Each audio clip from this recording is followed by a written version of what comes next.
Welcome to the debate. आप कल्पना कीजिए कि आप एक विशाल बेहद शानदार क्रूज शिप पर यात्रा कर रहे हैं। संगीत बज रहा है, लोग डेक पर नाच रहे हैं, सब कुछ बिल्कुल सामान्य और सुरक्षित लग रहा है। लेकिन अचानक आपकी नजर शिप के कैप्टन पर पड़ती है। अच्छा? हाँ, वो और उसके सबसे वरिष्ठ अधिकारी चुपचाप जहाज के सबसे निचले हिस्से में जा रहे हैं और वहां वे अपने लिए एक बेहद अत्याधुनिक निजी लाइफ बोट तैयार कर रहे हैं, जिसमें शायद सिर्फ उनकी और उनके परिवार के लिए जगह है। बिल्कुल सिर्फ उनके लिए। और जब आप उनसे पूछते हैं तो वे मुस्कुराकर कहते हैं कि ये तो बस एक सामान्य सुरक्षा प्रोटोकॉल है। मैं समझ रही हूँ कि आप इस कहानी को कहाँ ले जा रहे हैं। लेकिन उस पल आप उस लाइफ बोट की इंजीनियरिंग की तारीफ तो नहीं करते।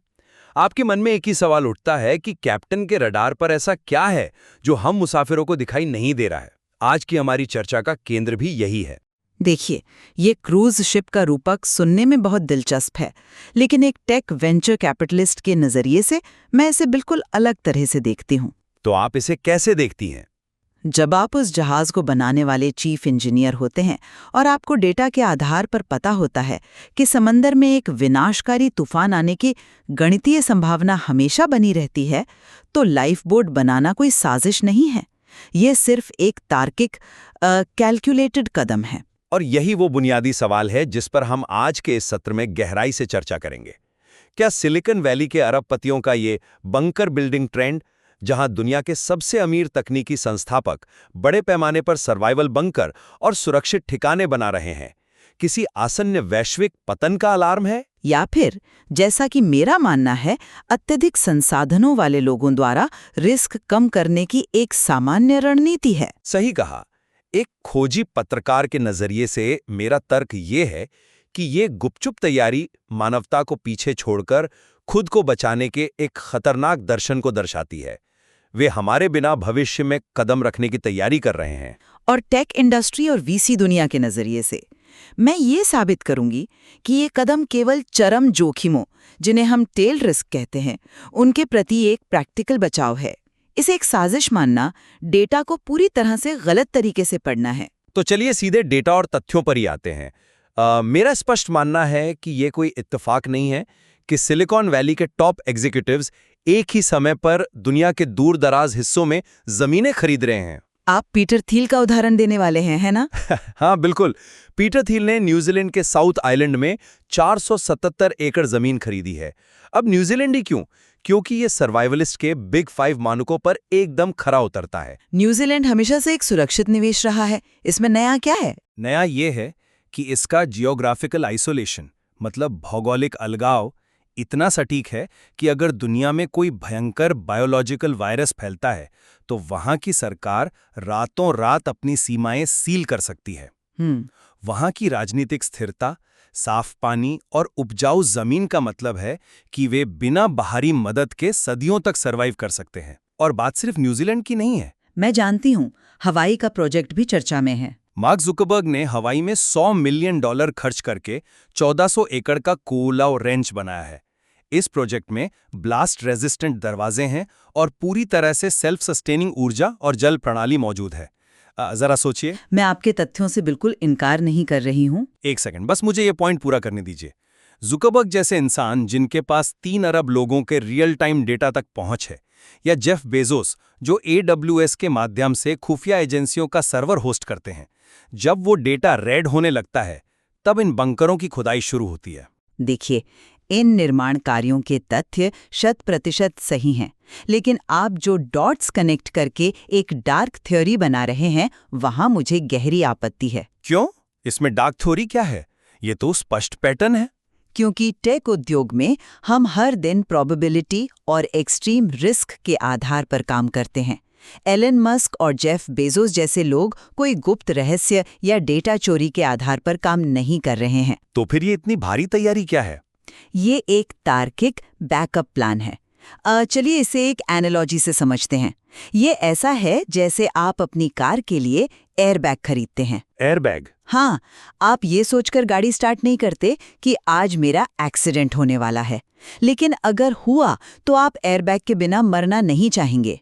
वेंचर कैपिटलिस्ट्स के लिए $100 मिलियन का बंकर उनके $100 बिलियन के पोर्टफोलियो का सिर्फ एक छोटा सा एयरबैग प्रीमियम है। लेकिन और मास्क ने तो सार्वजनिक रूप से बार-बार कहा है कि एआई मानवता के लिए सबसे बड़ा अस्तित्वगत खतरा हो सकता है। इसमें छिपा हुआ क्या है? अगर ये सिर्फ एक एयरबैग है तो इसे इतनी आक्रामकता से छिपाया क्यों जा रहा है? आप कार का एयरबैग किसी से छिपाते तो नहीं है? वो एक अलग बात है। नहीं, ये बहुत अहम बात है। अगर जुकरबर्ग केवल एक सामान्य सुरक्षा उपाय कर रहे हैं तो उन्हें अपनी निर्माण योजनाओं को पब्लिक रिकॉर्ड से बाहर रखने के लिए वकीलों की फौज क्यों खड़ी करनी पड़ी? वहां काम करने वाले हर कारपेंटर और इलेक्ट्रिशियन से सख्त नॉन डिस्क्लोजर एग्रीमेंट क्यों साइन करवाए गए? और इससे भी बड़ा और परेशान करने वाला उदाहरण टेक्सास का है। आप स्पेसएक्स के बोका चिका फैसिलिटी की बात कर रहे हैं? बिल्कुल। 2022 में एक इंडिपेंडेंट जर्नलिस्ट ने एक विसल ब्लोअर का इंटरव्यू पब्लिश किया। उस रिपोर्ट में खुलासा हुआ कि मस्क की द बोरिंग कंपनी की टनलिंग मशीनों का इस्तेमाल करके अंडरग्राउंड लिविंग स्पेसेस बनाए जा रहे हैं। मैंने भी वो रिपोर्ट पढ़ी थी। को आपने ले भी देखा होगा कि सबसे चौंकाने वाली बात क्या थी। जिस पत्रकार ने ये रिपोर्ट पब्लिश की, 48 घंटे के भीतर उसकी वेबसाइट को इंटरनेट से पूरी तरह वाइप आउट कर दिया गया। देखिए, वो साइट आज तक वापस नहीं आई। अगर ये सिर्फ टेल रिस्क हेजिंग है, एक साधारण इंश्योरेंस पॉलिसी है, तो इतनी क्रूरता से सूचनाओं को क्यों दबाया जा रहा है? शेल कंपनियों का जाल क्यों बुना जा रहा है? मैं समझती हूँ कि बाहर से देखने पर यह सब किसी जासूसी फिल्म जैसा लगता है। ये जासूसी फिल्म नहीं, एक इन्वेस्टिगेटिव रिपोर्ट का सच है। लेकिन इंडस्ट्री के भीतर से ये बहुत ही साधारण ऑपरेशंस का हिस्सा है। आइए मैं आपको समझाती हूँ।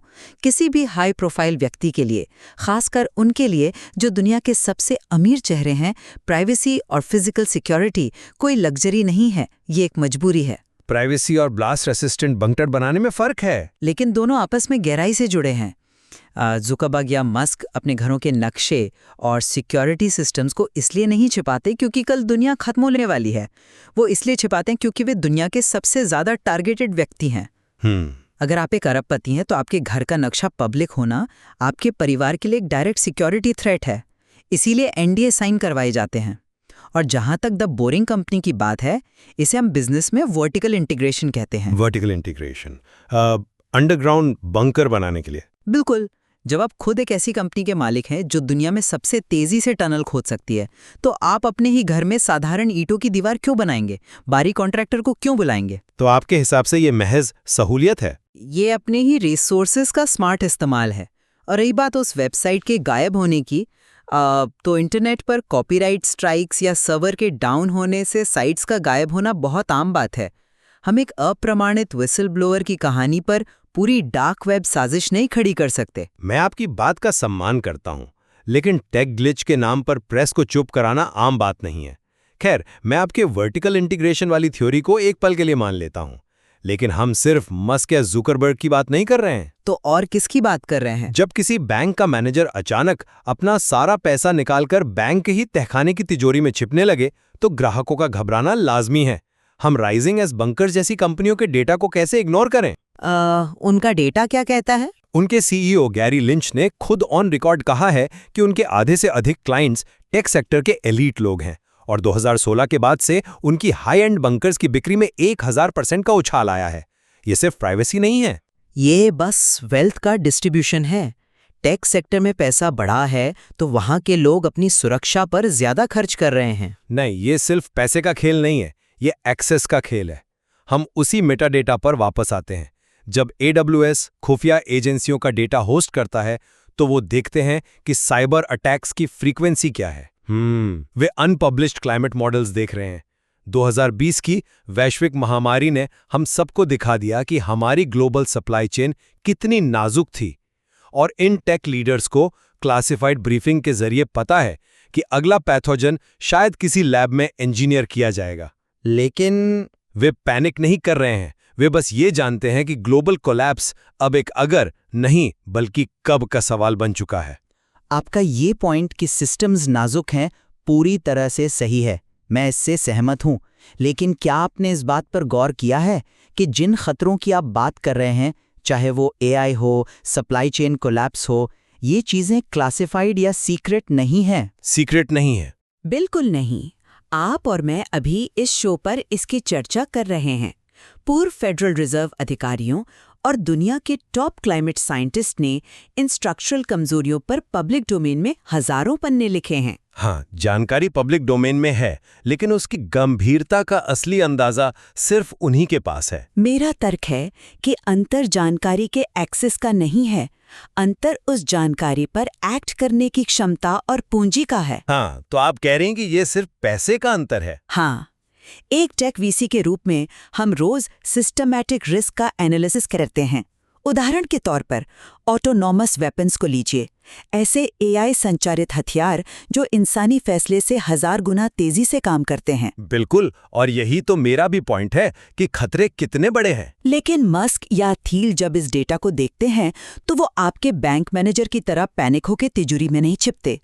वे एक ठंडे दिमाग से एक्सपेक्टेड वैल्यू का गणित लगाते हैं। द ग्रेट फिल्टर का नाम आपने सुना होगा। हाँ, वो सैद्धांतिक बिंदु जहाँ कोई भी उन्नत सभ्यता खुद को नष्ट कर लेती है। एकदम सही।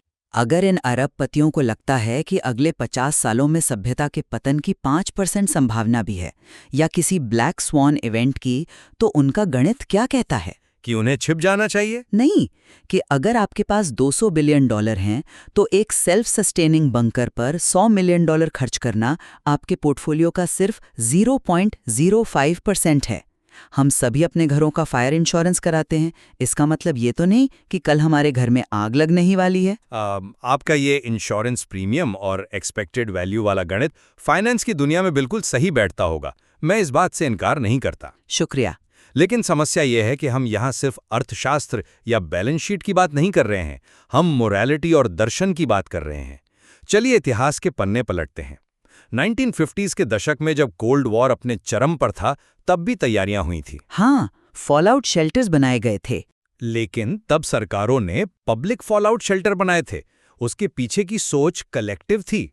संदेश ये था कि अगर कुछ बुरा होता है तो हम एक समाज के रूप में मिलकर उसका सामना करेंगे।